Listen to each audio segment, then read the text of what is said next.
Welcome back. As you know, Developmental Disabilities Awareness Day is all about advocacy. It's about making sure your voice and your needs are heard, understood, and embraced by those who have the greatest influence on our state and its funding. There are 160 legislators who will cast votes on the issues that mean so much to all of us. We're very honored to have several of those legislators with us today to share their ideas and words of support.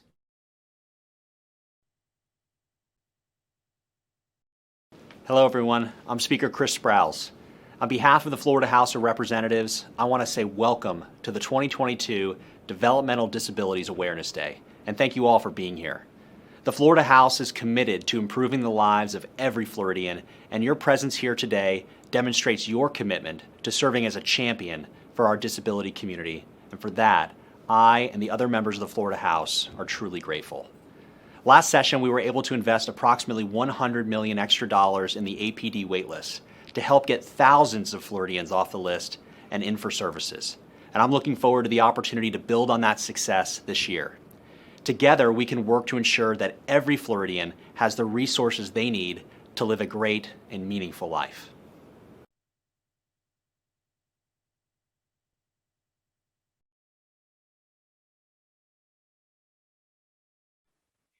Good morning, everyone. My name is Laura Minutello, and I'm a Florida SAN Fellow, and I'm joined by my co-host, Arizona Jenkins, who's also a Florida SAN Fellow, our fellow, Samantha LeBron, as well as Florida SAN member Lauren Eakin.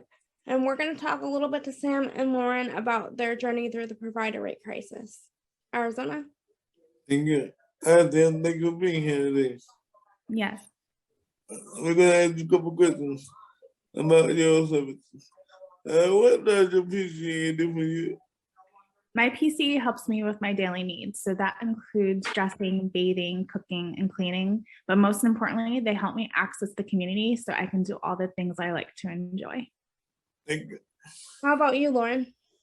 And much like Sam, my PCAs help me with dressing, bathing, household cleaning, and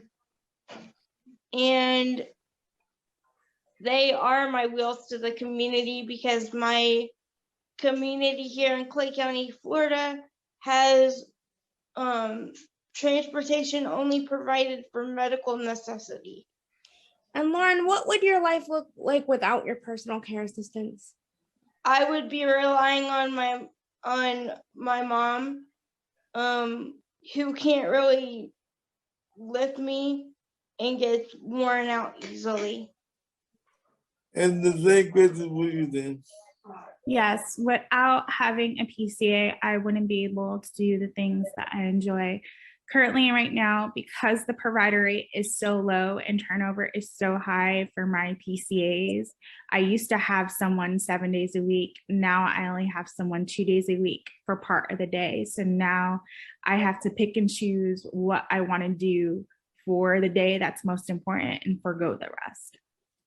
And let me ask you, how have your service changed during the pandemic? Again, prior to the pandemic, I had someone on my schedule 7 days a week. Now that we're fully blown in the pandemic, if my PCA is speculated to have COVID or is tested positive for COVID, I don't have a PCA for up to 7 to 10 days. Lauren, same question to you. Yes, before the pandemic, I had my choice of which caregiver I wanted to be with, and I had one scheduled with me for 7 days, and now my provider company is so short on staffing that I have staffing for really just overnight, and then I'm forced to go be with my mom during the day, and then she brings me back at dinner. And I would really like to have my choices back. Well, thank you, lady, for your stories. And now that these ladies have walked us through their journey of the providers and the pandemic, we can go to the website on the screens for more information. Thank you, ladies, for your time. And you all have a great day. Have a great day, everyone.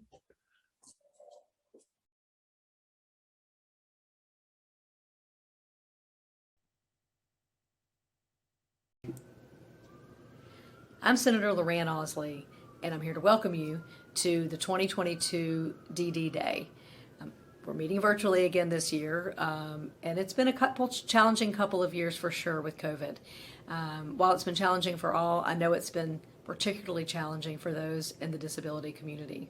And I hope that will be top of mind as we go forth in the remaining 7 weeks of the legislative session.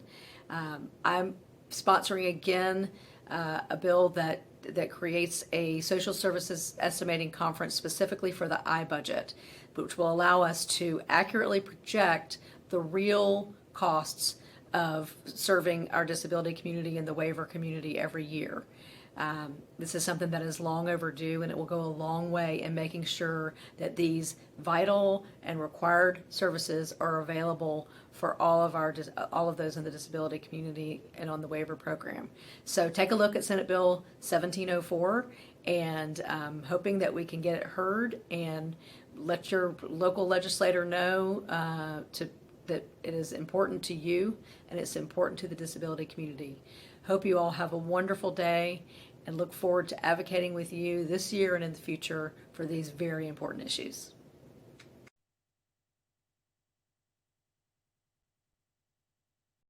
Hello, I'm State Senator Aaron Bean, here to wish you a very happy 2022 virtual Developmental Disabilities Awareness Day. The Capitol is not the same without you. We are doing the legislative business, but we miss you. But I am so happy that you're still involved in the process and paying attention, even though it's virtual. Hopefully, next year you're going to be here when everything's going on again. I think we're making progress. I think numbers are getting better with the battle against the virus, and so next year we're going to see you right here. But the work of the legislature continues, and we need your input. What have we heard so far?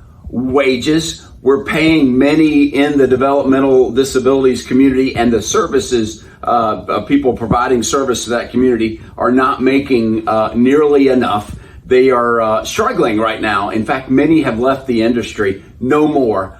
Let me give you some good news. Help is on the way. We've heard you. You have said, not only to me, but all elected officials at a state level, we need help and we need it now. With inflation on the rise, it's never been more crucial to deliver that attention to wages. And so it's coming. I don't know what the number's going to be, but it's going to be a positive number. And I tell you what, thank you for providing the service. And I know it's frustrating when you can't find anybody that you need a caregiver. So hopefully with changes made and with increasing wages, that we can all look back on a budget and say we did it because we all participated, whether virtually or calling our representative to say we need help now. You're making a difference. So I say thank you so much for participating in the process. Stay tuned because this is we still have a lot of legislative business left to conduct. And so it's important to have you as part of the process. So once again, Aaron Bean wishing you a very happy 2022 virtual Developmental Disabilities Awareness Day. Go get them, guys. Have a great day. Hi, I'm State Rep. Allison Tant, and I am here to celebrate the wonderful kaleidoscope that is Florida, which is inclusive of people with disabilities across all sectors, and especially folks with developmental disabilities. For those of you who don't know, I have a son with developmental disabilities, and the world should see all of us, including our loved ones and those of us with developmental disabilities. We should look at our possibilities and our promises and our promise for the future and what we can do versus those things that are maybe difficult for us to do. So I want to celebrate you. I want to celebrate your abilities. You are unique, you are valued, and you matter. Thank you for being you, and I'm here to support you.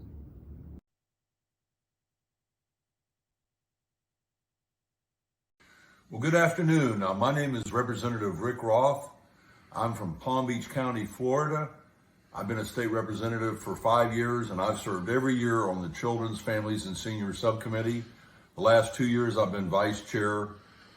This really is the best committee to serve on in the state legislature because we deal with a lot of issues involving foster children, people with developmental disabilities, child welfare, you name it. We're dealing with all the facets of state government that are trying to help everyone in the state of Florida. My goal as a state representative is to bring heart to the Florida legislature, where we're actually dealing with those issues that need to be dealt with to help people to achieve their greatest goals.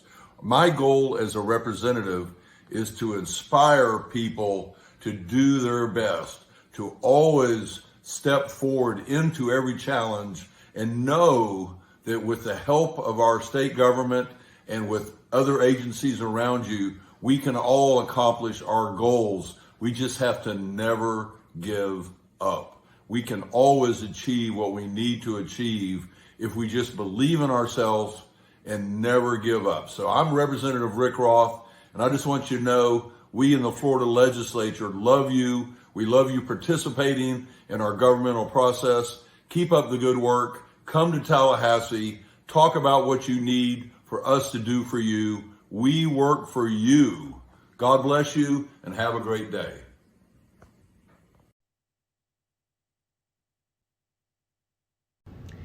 Hey everyone, this is State Representative Carlos Guillermo Smith, and I am very proud to welcome Virtual Developmental Disabilities Day to the Florida Capitol. I'm really excited that so many Floridians are really engaged in this important effort to pay fair for your care.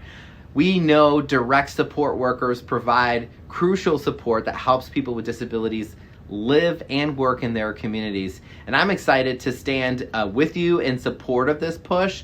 And this session, we also have filed two really important bills that impact the disability community. First, House Bill 675, which is legislation I've co-introduced with Representative Marie Woodson.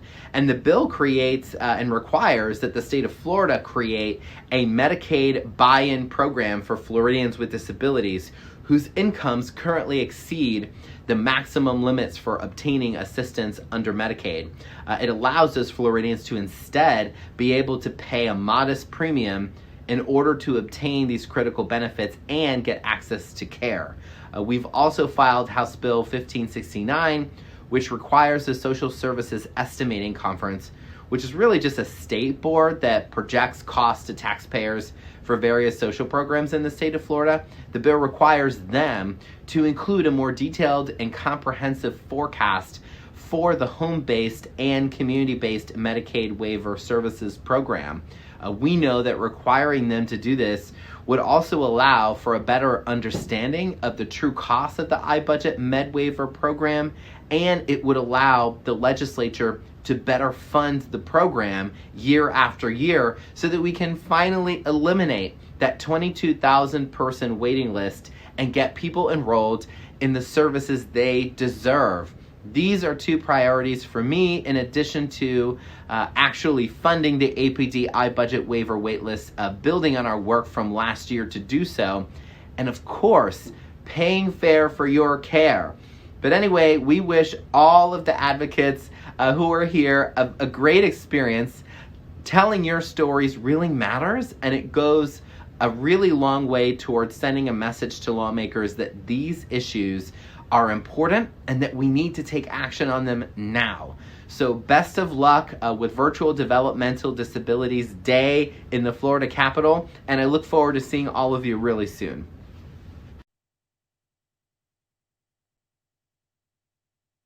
Hello again, everyone.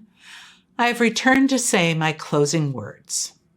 I encourage all of you who are interested in advocacy issues to stay online for our last session, hosted by our statewide self-advocacy organization, Florida SAND.